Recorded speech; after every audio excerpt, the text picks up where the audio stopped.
in the state of WA, we have roughly 1,500 plus NDIS providers, and there are different sizes and forms. And organizations like yours have embraced clinical governance framework.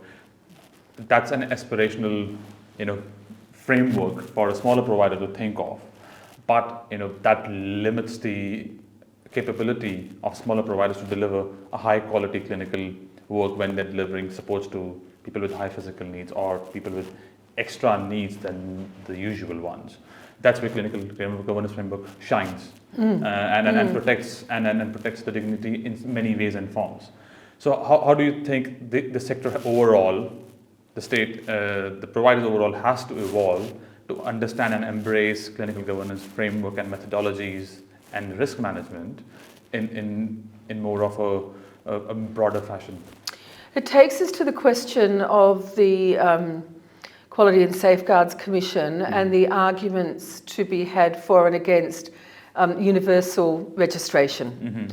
And I think at a deeper level, it also takes us to the question of providers questioning themselves and whether they actually are well placed to deliver high quality, sound practice in delivering those services. And at the risk of being controversial, if those providers are not well placed to be delivering high quality services in terms of clinical governance, then perhaps they shouldn't be doing so. Very much. I think that's very important.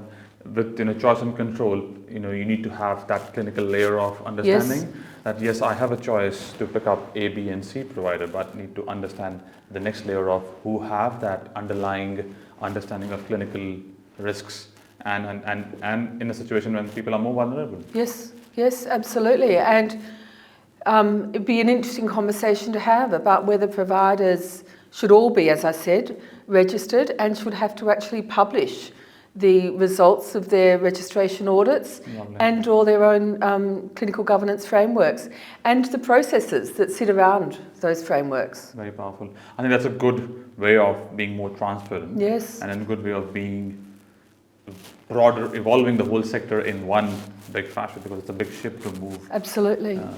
Together.